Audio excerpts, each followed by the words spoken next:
Hello. Today, you will hear a story about a man's revenge. My childhood was not easy. The mother passed away early. I almost didn't remember her. I peered at the photographs with her, only vague pictures of the past flashed in my memory. I was still very young when she passed away. I spent all my childhood with my father. My father was not bad. But he worked a lot, was constantly on the road, so I did not see him often. He brought me gifts, tried to give me time, took care of me, but basically I spent my childhood with my grandparents. No matter how hard his father tried, he could not earn much. We didn't live in poverty, but we didn't get rich either. I never asked for more. It was a great happiness for me just to be with my father together. Studying was tight. There was no money for an expensive university. As a child, I dreamed of becoming a doctor. But life has prepared a completely different path for me. From a young age, I try to earn money. When my peers were still sitting on their parents' necks, I was already earning my first money. I also had a passion for big cars. It's not surprising that I became a truck driver. For me, personally, it was good money enough to live on, and it turned out to save something. I never sat still. I spent most of my time on the road. But when I returned home, I liked to have a good rest with my friends. We used to meet at our favorite bar. And by late afternoon, we would finish our fun at Denny's, my friend's house. Danny had a large country house that his parents built. There was a lot of space here, and you could have a great time. "Jack, aren't you tired of driving for days?" Danny asked me. Danny, to be honest, no. I love my job. I visit various countries. I am attracted by the road. There is something in this. I tell you for sure. I answered. "Friend, in my opinion, you are just looking for an excuse for the fact that you are used to this work and do not want to change anything." Danny joked. "No. Danny, you don't understand. I would never trade my job for a boring office routine." Fine. Fine. I'd love to believe you, but you don't have a girlfriend. Why don't you meet anyone? Man, time goes by and you're still alone. Yes. Danny, do not put pressure on the patient. I would like to, of course, but so far there is number one in mind. Come on, but what about Stacy? This bartender definitely has her eye on you. And, yes, she's pretty. Cute. Danny, I'm sorry. Of course, but she's not my type. Look at him. So you won't find anyone. There was truth in Danny's words. I haven't met anyone for a long time, but I did not want to connect my life with just anyone. Somehow, after regular gatherings, I returned home. That evening, I remained sober. There was no desire drinking. So I took my drunken friends home, and I was already returning home. Then it rained heavily. Suddenly, on the side of the road, I noticed a car with flashing lights. I stopped and saw a completely wet girl who was trying to fix the car. "Good evening. Can I help you?" I answered as I opened the window. "Young man, yes. I already thought that number one would pass here until morning." The girl answered excitedly. "What happened to you?" "The car stalled. While I was trying to figure it out in the rain, my phone got wet. I can't even call a tow truck." I looked under the hood and saw that the thermostat was covered. All the antifreeze had flowed out. "Girl, I have to disappoint you. You can't fix it that easily. But don't worry. I'll call a tow truck. If you want, I can give you a lift." "Young man, I would be very grateful to you." The car was loaded by a tow truck and taken to a car service. I took the wet girl through. We met. Her name was Jessica. We chatted on the way to her house. She was very sweet and quite pretty. Then we agreed to meet again. We liked each other and ended up dating. And it's been 15 years since we got married. Life together was not as fun as it was in the first time when we just met. But I was still madly in love with Jessica. I still transported goods to various countries, so I did not have the opportunity to return home from work every day as in many other families. But on the other hand, the time that we spent together was very intense. It was passionate sex and fun parties and romantic evenings. I was happy now. I had a great desire to quickly return home where my Jessica was waiting for me. But lately, our relationship has deteriorated. Jessica started pushing me more and more. Jack, you've been on the road for so long, and your salary is not growing. I'm not saying that you make bad money, but we don't have enough for a lot. Jessica said, puzzled. Darling, what are you doing? I plow for days and earn much more than my colleagues. Jack, I have been wanting to change my car for a long time. We wanted to buy a new house, but your earnings are not enough for this. But Jessica, everything suited you before. We are not poor people. That was earlier. You are stuck in the same place. Jessica, I have, of course, plans for the future, but that won't happen today. We must be patient. Are you talking about your dreams again? Open your own shipping company and stuff like that. I'm tired of hearing this. Darling, these are not just words. I try. Listen, I have a friend named Mike. Do you remember? Is that the nasty guy? He's not mean. Mike is a promising businessman. And I already agreed with him that you will come for an interview. What the hell, Jessica? I didn't ask you for this. I love my place of work too. You didn't even consult me. I answered angrily. Jack, just go and talk to Mike. I'm trying for us. You will earn much more. Jessica, you can't.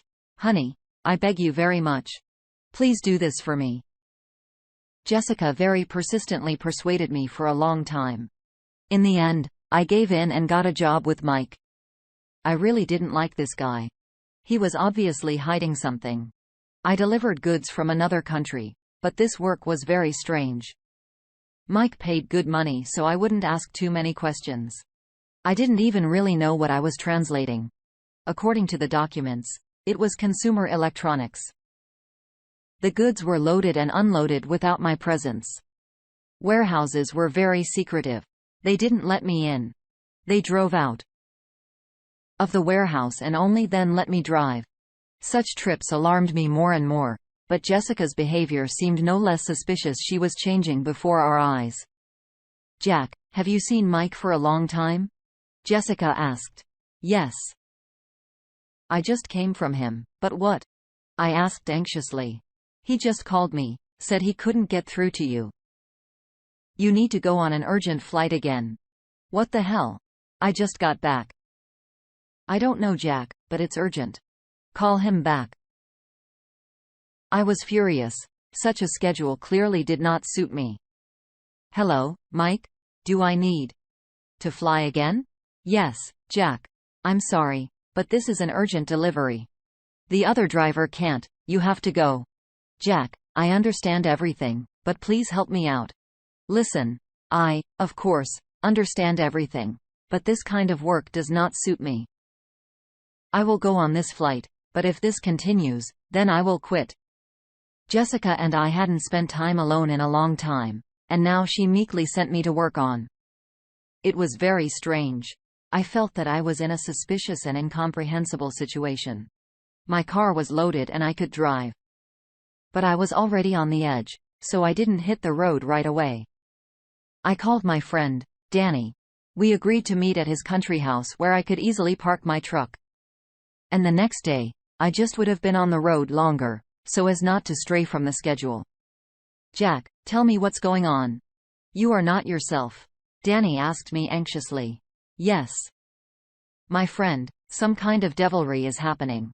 Jessica started acting weird and this new job.